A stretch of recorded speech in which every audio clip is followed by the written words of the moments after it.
هاتيلي بقى كيس تلاجة كده وتعالى اقولك هحللك اكبر مشكله بتواجهك وانتي في المصيف او وانتي حتى في البيت وما عندكيش لا مضرب ولا خلاط ولا حتى مضرب سلك تضربي بيه. عايزه اقولك حطيت كيس التلاجة وتعالوا شوفوا عملت ايه. بجد الوصفه دي هتريحك جدا وهتخليكي تعملي اللي ما كنتيش بتعمليه او تقدري تعمليه في المصيف او حتى لو ما عندكيش خلاط ولا كبه. يلا بينا ندخل ونسمي بسم الله ونصلي على رسول الله عليه افضل الصلاه والسلام ونشوف هنحط البيض في كيس التلاجة وهنعمل ايه. يلا بينا. واول حاجه معانا في بوله كده تكون ناشفه معانا تماما هنزل بكوبايتين من الدقيق وابتدي ان انا انخلهم بالشكل ده. والكوبايه اللي انا بعاير بيها الدقيق نفس الكوبايه اللي انا بعاير بيها نفس المكونات بتاعتنا. بعد كده هنزل بمعلقتين كبار من النشا وبرضه هنخلهم طبعا لو في فرصه ان انا انخلهم. هنحط بقى بعد كده معلقه كده من البيكنج باودر وبعد كده هنزل بذره بسيطه من الملح. اقلب المكونات الجافه كده مع بعض واسيبها على جنب. هنا بقى هاتي كيس من بتاع التلاجة اللي احنا بنحط فيه اللبن وبنحفظ فيه الحاجات في التلاجة او في الفريزر نفسه، بس اتاكدي ان الكيس معاكي ما يكونش مخروم. هنا بقى هبتدي احط فيه 4 بيضات بدرجه حراره المطبخ، يعني بقى قبل ما اشتغل في الوصفه بتاعتنا بساعه كده اكون مطلعاهم من التلاجة وسايباهم على الرخامه لنجاح وضمان نجاح الوصفه. هنزل عليهم بشويه من الفانيليا، حوالي نص معلقه من الفانيليا السايله وكوبايه ونص من السكر بتاعنا، ويفضل ان السكر بتاعنا يكون ناعم شويه ما يكونش خشن. هبتدي بقى هنا اقفل الكيس وابتدي اقلب بقى الخليط بتاعنا ده حلو جدا في الكيس بتاعنا.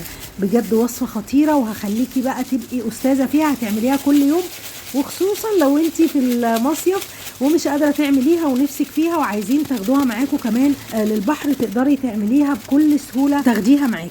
هقلب بقى كويس كده جدا وابتدي ارج كده الكيس. بصوا خلوا بالكم علشان الكيس كده ما يتقطعش، وابتدي بقى احطها على الرخامه. بيبتدي بقى السكر يدوب معانا وتبتدي الحبيبات مش هتبقي حاسه بيها. وكمان خلوا بالكم لونها ابتدى ان هو بصوا يفتح معانا، بيبتدي اللون معانا يتغير. قلبوها كده كويس وبعد كده بقى بصوا ده شكلها. هجيب كوبايه من الحليب هنا بيكون ساقع معانا ما بيكونش سخن، وهبتدي كمان دلوقتي اقفل الكيس وابتدي اقلبها تاني.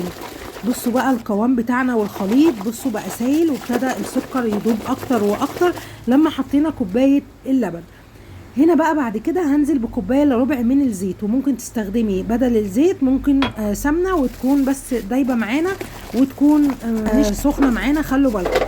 هبتدي بقى اقلبها كده كويس وما بقلبهاش كتير، وتعالي بقى نحطها كده وننزل بيها يا ست البنات على خليط المواد الجافه اللي هو الدقيق والنشا وكمان ذره الملح وكمان معلقه البيكنج باودر.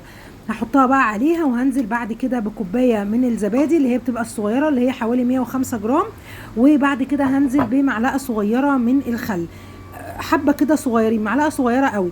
هقلبهم بقى كويس، والتقليب هنا بيكون في اتجاه كده واحد زي ما حضراتكم كده شايفين. بصوا بقى يا بنات سهله جدا وبسيطه، مفيش احسن ولا اطعم من كده. بصوا هو ده القوام اللي انا عايزاه. بجيب بقى عندي صينيه او اي قالب عندي يكون مدهون ماده دهنيه، وابتدي احط كده فيه تعفيره من الدقيق وهنزل بقى بالخليط كله كده زي ما انتم شايفين. بصوا بقى القوام بتاعها خطير يا جماعه.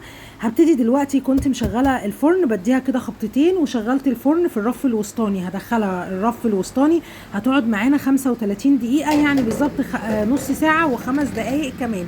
وهبتدي احطها في الرف الوسطاني وما بفتحش عليها خالص وما بشغلش عليها الشوايه خالص، وتطلع بقى معانا احلى واسهل كيكه. بصوا خطيره بقى.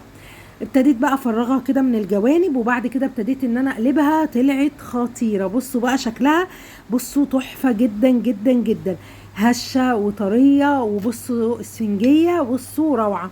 لو حابه بقى تعملي عيد ميلاد كده في المصيف يا جماعه، احنا بصوا ما عندناش اي مشكله، تقدري تعملي اي عيد ميلاد كده في المصيف. ولو حابه تاخديها معاكي البحر يا سلام يا سلام، تحفه جدا جدا جدا. بصوا خطيره، بتتقطع بكل سهوله. ده انا كمان ما استنيتش لحد ما هي تبرد، يعني قطعتها كده وهي سخنه. بصوا ما شاء الله، بصوا حتى السخونيه طالعه ازاي والبخار تحفه جدا. جربوها ان شاء الله هتعجبكم وطعمها خطير والولاد هيتبسطوا منها جدا. تقدري تاخديها معاكم، تقدري تعمليها لو انت في البيت وما عندكيش خلاط او مضرب، وبالف هنا وشفا. وقولوا لي رايكم ايه. كنت معاكم مي امين، واستنوني في وصفات تانية جايه كتير. وكل سنه وانتم طيبين ودايما يا رب مع حبايبكم متجمعين.